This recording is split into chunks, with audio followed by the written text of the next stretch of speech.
Don't ever be ashamed of anything you've done in your life. Face it, fix it, make it better. Build belief, build confidence to the point where nothing can hurt you because you know exactly who you are.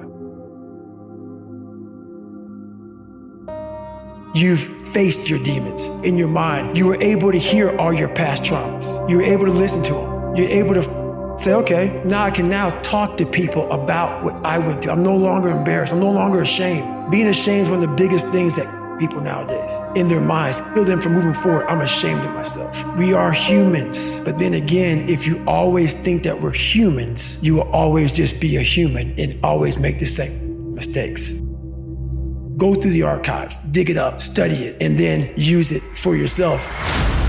It's how you gained mastery.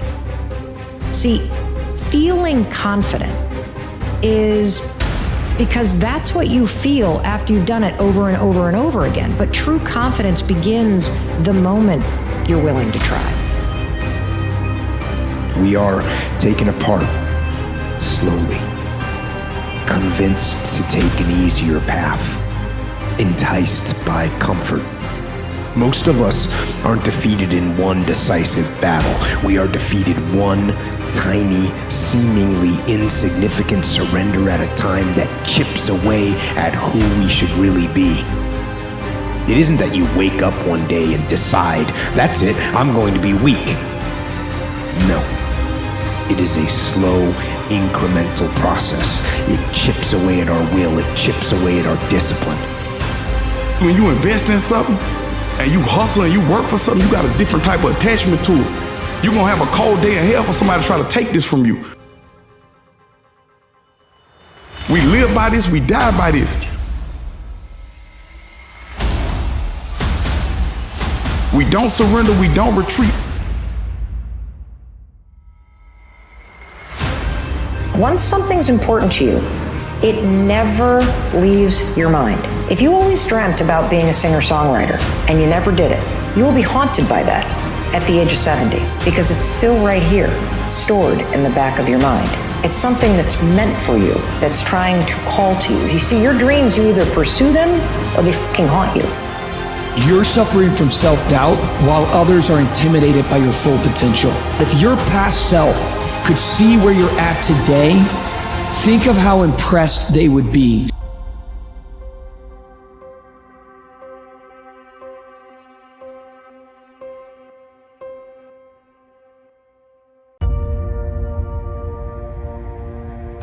Imagine there are eternal verities: truth, beauty, justice, love, courage, fortitude, passion.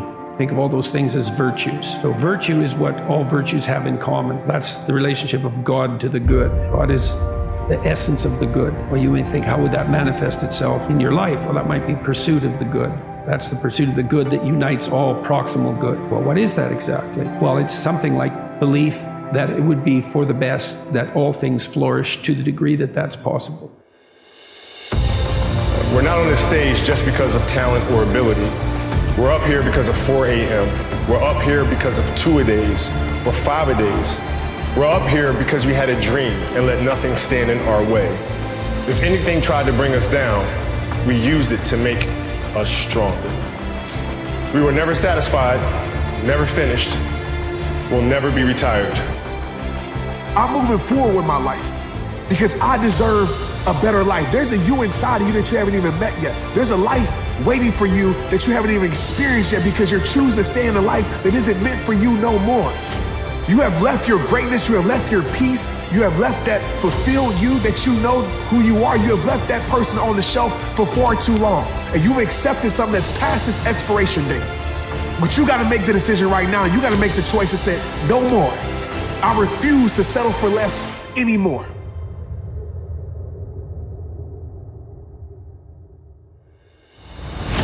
The price of regret is much heavier than the price of discipline. You never want to wake up one day, 1 week, 1 month, 1 year down the road and go, man, I wish I would have listened to my gut. I wish I would have done this thing. You don't want to live in regret. If there's something you want to get done in work, your relationships, school, whatever it is, do it. You have to start living your life in expectation. You have got to start expecting great things to happen for you in order for it to happen. If you live your life in expectations, that's what happens to you.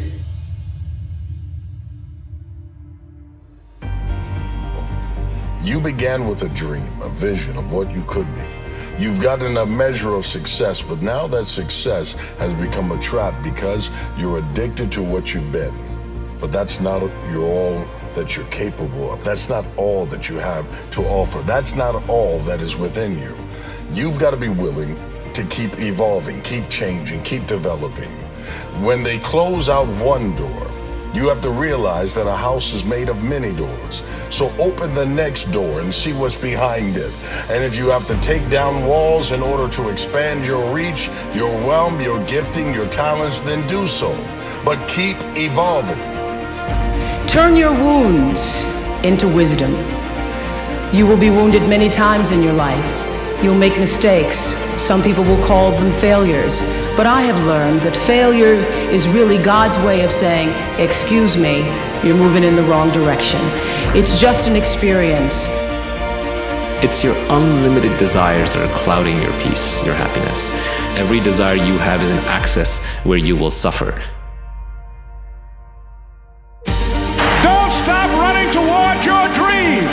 It's very important as you hold on to that dream. There are moments when you're going to doubt yourself. There are rough times are going to come, but they have not come to stay.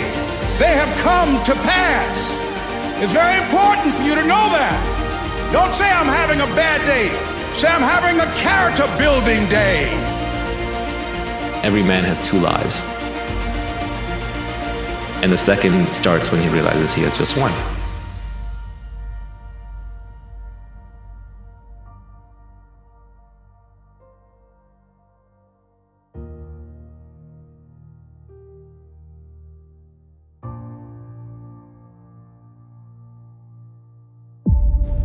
There will come a time where you will have to leave the grave.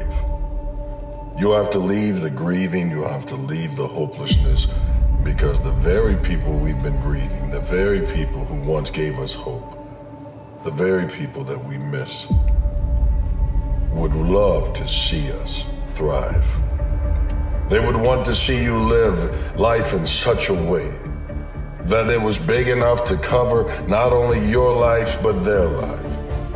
Give them something to be proud of. Let their life not be in vain, but take the vein that they gave you of love and blood and purpose and do something with it. Get up off the knees.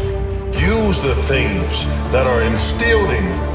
Walk out this path so that they can see that what they gave echoes in eternity.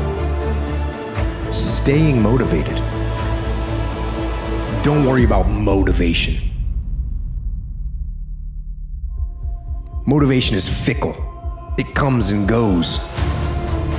It is unreliable, and when you are counting on motivation to get your goals accomplished, you will likely fall short. So don't expect to be motivated every day to get out there and make things happen. You won't be. Don't count on motivation. Count on discipline. They don't print time. They don't print opportunities. You can lose money and get it back. You can't get time back. You can't get experiences back. You need to be able to trust your own word. And a lot of us don't, because life is very convenient. It is easy for people to not stick to the promises that they set themselves, because our ability to be idealistic is always going to outstrip reality's ability to deliver that to us. As soon as you posit an ideal, you then begin to compare yourself to that ideal. And true hell is when the person that you are meets the person that you could have been. You know what you have to do, so make yourself do it. You do that with discipline. Everyone wants some magic pill, some life hack that eliminates the need to do the work, but that does not exist. No. You have to do the work.